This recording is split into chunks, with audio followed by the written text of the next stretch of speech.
Welcome home, fam. Coming live and direct. Oh, live? Did I say I'm alive? Oh my god, just barely.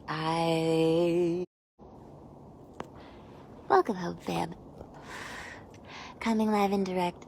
Oh, live? Did I say I'm alive? Oh my god, just barely. I've had one of those 24 hours of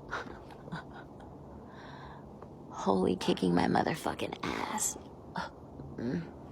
Real hard. Real hard. This is the work. Man.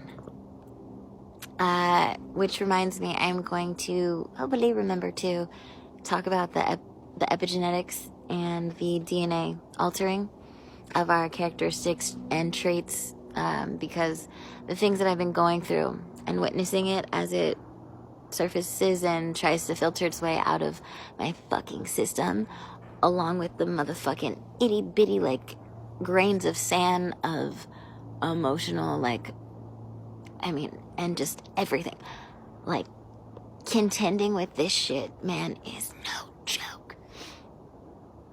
But it got me real present. It's steady getting me present to the correlation of what I was speaking to before, which is how we can look at this in a positive light. It sucks like a motherfucker, but it serves a purpose. It serves a purpose. And it has to do with epigenetics and altering our genes and shit. Ooh, okay. It's not just on that fluffy cloud shit, though. Nah. Nope. This is like a motherfucking call to action to the species. And,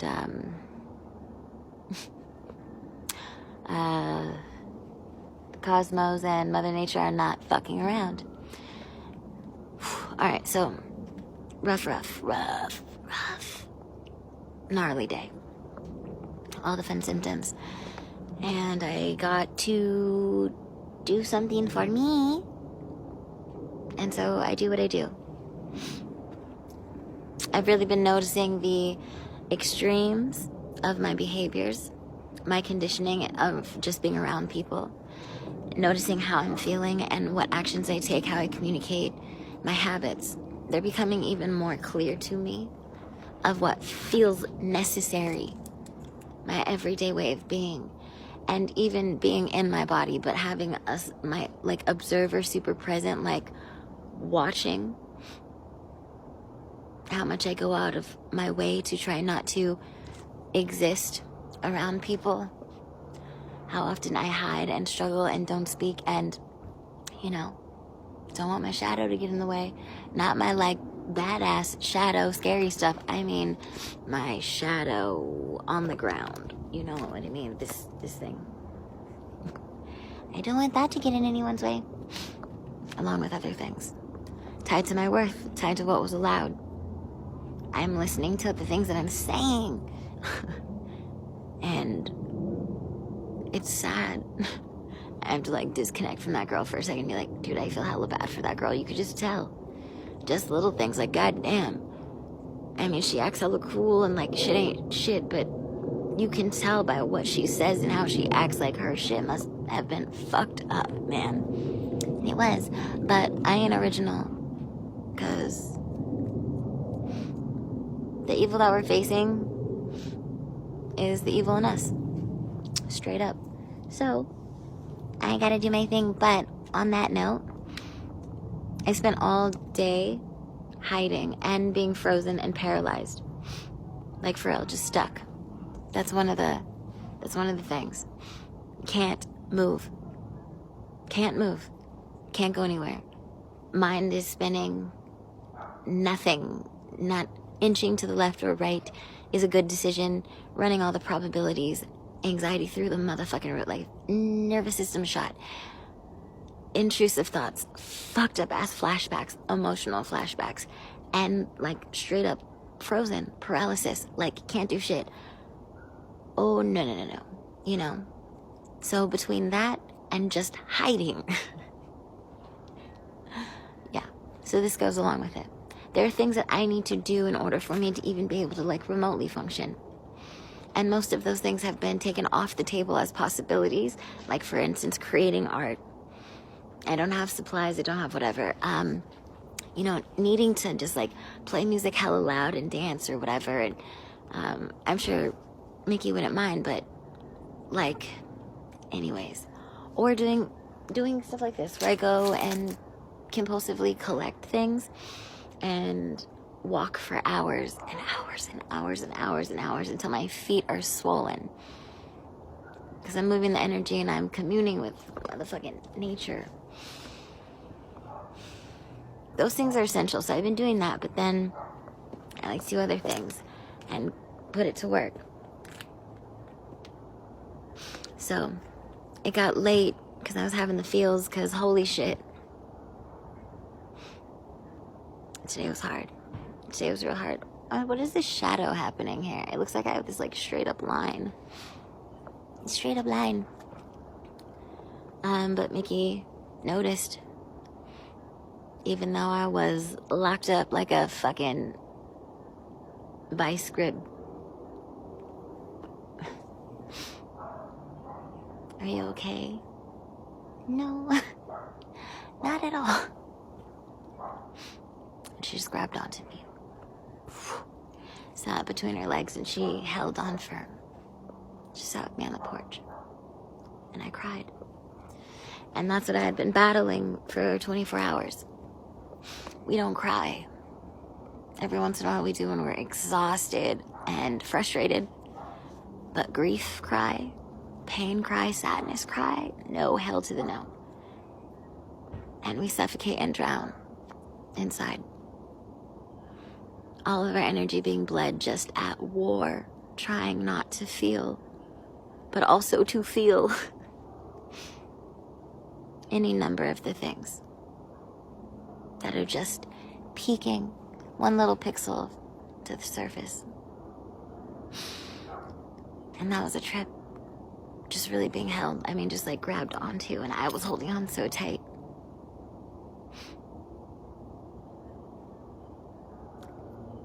Appropriate human response. And what healing and recovery requires is a reversal of the things that caused the trauma. So this is opposite.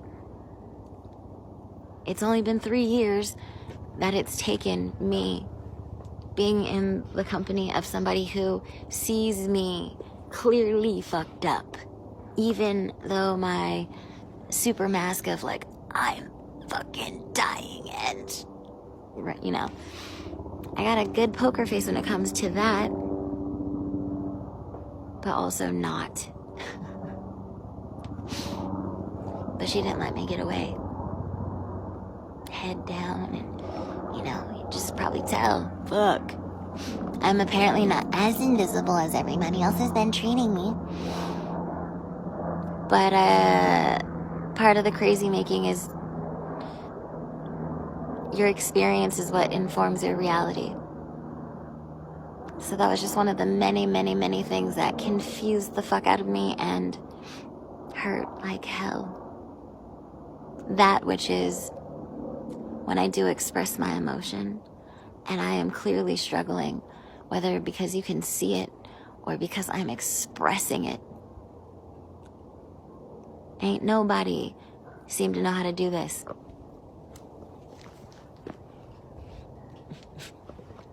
Hold. You know what? Instead, I have gotten, and I've given everyone brownie points for this, who's done it.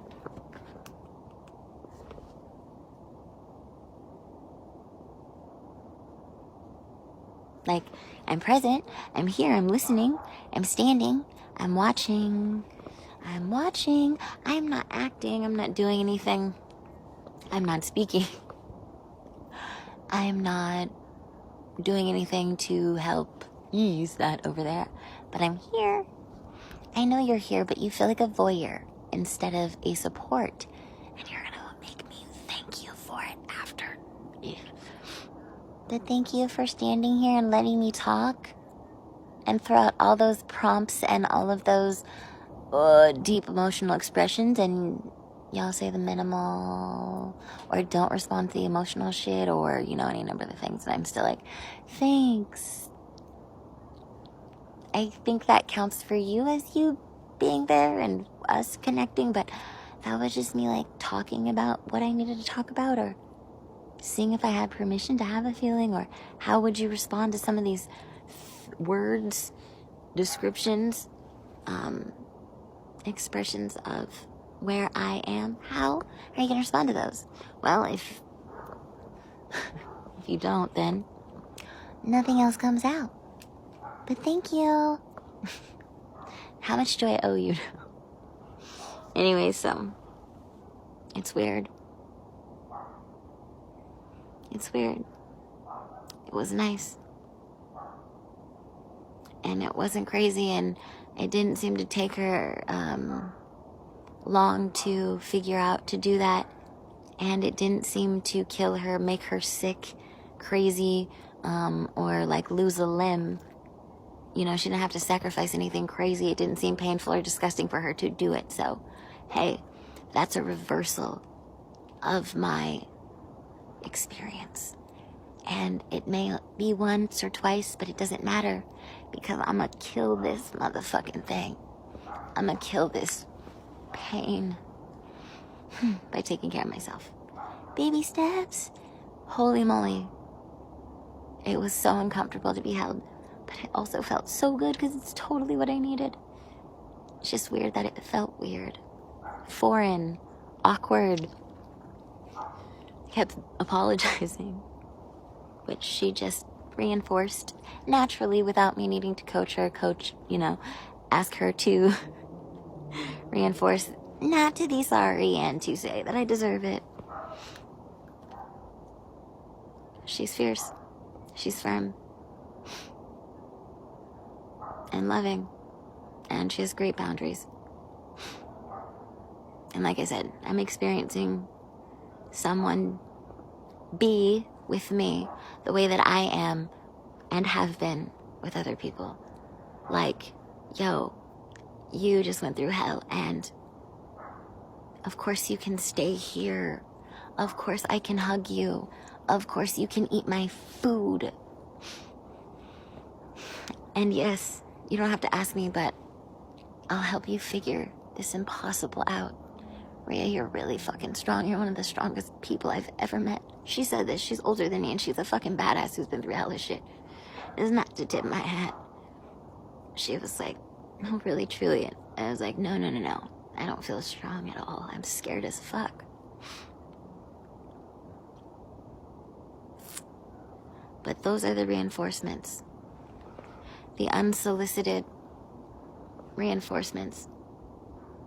I even caught myself saying one thing, and I was like, Nikki, this is so fucking hard. That like sometimes the part of me that was used to my relationship with my mom and my family, like this shit is so gnarly. And I'm so scared I'm not going to be able to maintain or create different or healthy relationships from this moment out, because I'm still so confused. What did I do? What didn't I do? What did I miss? How do I do? Like, I'm fucking scared. There are no guarantees, and I'm more likely to pull in what's familiar, and that is beyond frightening. So, I was saying, I notice I'm watching my brain, and part of me is like, dude, why are you doing this to yourself? Because I already got used to that level of behavior and treatment. That was my normal. It didn't hurt anymore because I had to play dead. I play dead. Go and hide inside my private torture. It makes the hurting hurt less. It's almost like sleeping. Oh my god. That's Bjork, by the way. Hey. So, yeah, you go numb. And I play dead. But, what was I saying? Oh, yes. So it's normal. That's every day. It's more painful to get healthy. Woo! Detox is a motherfucker. But I was just allowing that to be expressed because I knew she would allow it. And I said, I just got to say this because it's in my head, you know. And then it can leave. And I said, this is so much harder than I can and will ever express and have expressed. And I do catch myself thinking, like, I should just go back. I could go back to that. Because that's my threshold of normal. I would hate myself 100 million times more.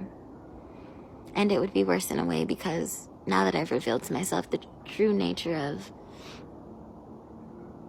my relationships with my family and friends who are not my friends.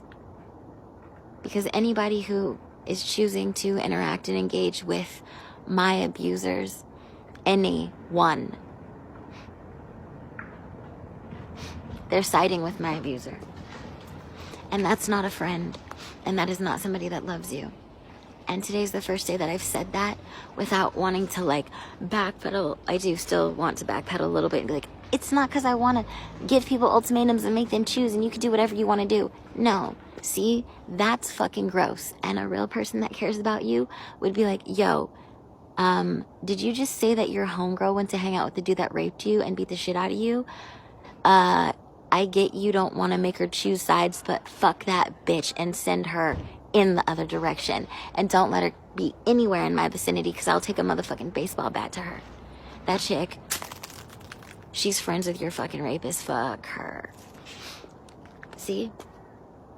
Does that make you a mean person? You're talking shit? No, that's real. What would you tell your little girl or little boy if it was the same shit? Oh, your best friend's over there hanging out with, you know, the person that causes you pain and never apologized and isn't responsible and has fucked you up, violated you on a deep-ass level. Like, no. No friend would be a friend to that person. And that is the most, like, baseline of decency and care. And that's what I mean by forceful and firm and clear. She's like, are you joking? No. She didn't wait for me to have to say it. She acknowledged that. And I've known it the whole time. And it's been right behind my lips. Right behind my lips with everybody. And not just that. Not just the y'all who still fucking hang with my mom, my family, or whatever. Like, you chose a side. You chose. And to ask me, even non-verbally, to be okay with that is abusive and disgusting. Yep, especially when it's not addressed or it's, or we need to go about it like it's totally normal and acceptable. Yeah, I don't want that kind of normal. And I have had it. So gross. And people like to watch or